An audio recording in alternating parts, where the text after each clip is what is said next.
అదే RTV app వార్తల్ని క్షణాల్లో చదివే అవకాశం ఉంటుంది. ఒక న్యూస్ పేపర్, ఒక టెలివిజన్ ఛానల్ మీ చేతుల్లో ఎప్పుడూ ఉంటాయి. సహకార సంఘం నుంచి సొసైటీ, కోఆపరేటివ్ సొసైటీ నుంచి 2 లక్షల రూపాయల వరకు రుణమాఫీ చెక్కులు అందజేయడం జరిగింది. కొన్ని సాంకేతిక ఇబ్బందుల వల్ల వాళ్ళ ఆధార్ కార్డ్ మ్యాచింగ్ లేకనో, రేషన్ కార్డుల పేరు లేకనో వాళ్ళందరినీ కూడా స్థానిక ఏఓ ద్వారా అప్లికేషన్ తీసుకోవడం జరుగుతూ ఉంది. ఖచ్చితంగా ప్రతి ఒక్క రైతుకు 2 లక్షల రూపాయల రుణమాఫీ అర్హులందరికీ ఏవైతే ప్రభుత్వ గైడ్ లైన్స్ ఉన్నాయో వీటి ప్రకారం ప్రతి ఒక్క రైతుకు రుణమాఫీ అవుతాయి.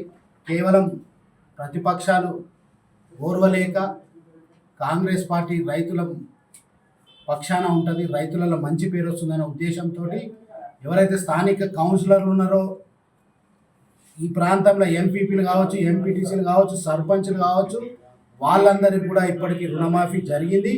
మరి వాళ్ళందరూ రుణమాఫీ జరిగిన తర్వాత కూడా ధర్నా చేయడం హాస్యాస్పదంగా ఉన్నది. ప్రజలు గమనిస్తాను. ఖచ్చితంగా రాబో రోజుల్లో ప్రతిపక్ష పార్టీలు ఉనికి ప్రమాదం ఉన్నది. ఖచ్చితంగా రైతాంగాలు గతంలో కూడా పక్షాన రుణమాఫీ చేసింది కాంగ్రెసే. మళ్ళా ఈ ప్రాంతంలో ప్రతి ఒక్క రైతుకి రుణమాఫీ చేయబోతుంది కాంగ్రెస్. మరి ఎవరికైతే రుణమాఫీ కాలేదో మా కార్యకర్తలకు కానీ మా దగ్గర దృష్టి తీసుకొస్తే ఖచ్చితంగా సంబంధిత అధికారులతో మాట్లాడి మీకు రుణమాఫీ వచ్చేంత వరకు కాంగ్రెస్ పార్టీ అండగా ఉంటుంది. మరి ఏదైతే గౌరవ ముఖ్యమంత్రి గారు ప్రతి ఒక్క రైతుకు 2 లక్షల రుణమాఫీ చేయడం జరుగుతుంది, మరి అది కూడా ఖచ్చితంగా చేసి చూపిస్తాం.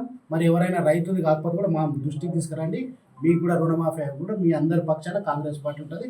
మరొకసారి ప్రతిపక్షాలకు గుర్తు పలుకుతా ఉన్నా. మరి ఏదైతే ఒక మంచి మనసుతోటి గౌరవ ముఖ్యమంత్రి గారు రుణమాఫీ చేస్తూ ఉన్నారు, మరి దాన్ని స్వాగతించాల్సింది పోయి మీరు నీచమైన ఆరోపణలు చేస్తే తగదు. ఖచ్చితంగా రాబో రోజుల్లో ప్రజలు బుద్ధి చెప్తారు కాబట్టి తస్మాత్ జాగ్రత్త అని చెప్తాం. రాష్ట్ర ప్రభుత్వం ప్రతిష్టాత్మకంగా చేపట్టిన రైతుకు 2 లక్షల రుణమాఫీ ఈ రోజు కూడా యజ్ఞంలో కొనసాగుతూ ఉన్నది.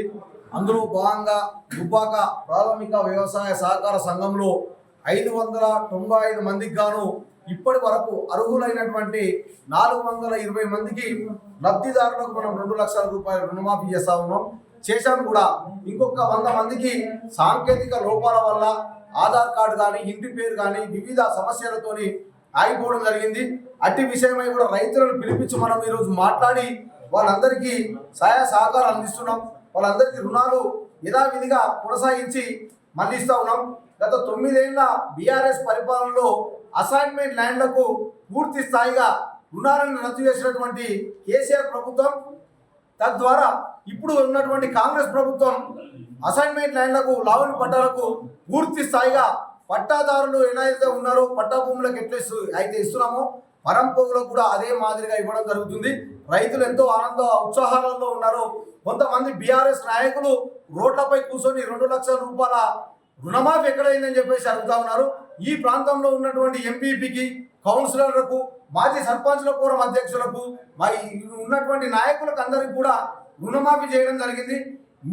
మీకు రాలేదని చెప్తే రేపు దుబ్బాక బస్టాండ్లో మేము అన్ని ఆధారాలతో వస్తాం, మీకు రాలేదని నిరూపించడానికి మీరు ఆధారాలతో రండి. అనవసరమైనటువంటి మాటలు మాట్లాడి ఈ రోజున రైతులను పక్కదో పట్టించాలనే ఆలోచన ఉంటే మాత్రం ఊరుకునే లేదు. ఈపు సున్నమైతే నోరు జాగ్రత్త పెట్టుకోవాలి.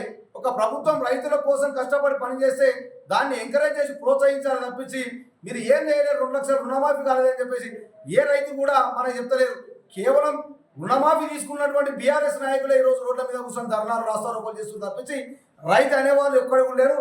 యూరియా కూడా అందుబాటులోకి కాంగ్రెస్ ప్రభుత్వం వచ్చినాక యూరియా అందుబాటులో ఉంటుంది, విత్తనాలు అందుబాటులో ఉంటున్నాయి. ప్రతి ఒక్క రైతు రుణమాఫీ తీసుకున్న రైతు వాళ్ళ వ్యవసాయ శాఖలు వ్యవసాయ భూములలో ఉండి పనిచేసుకుంటారు తప్పించి మీ లెక్క చిల్లర రాజకీయం చేసలేరు.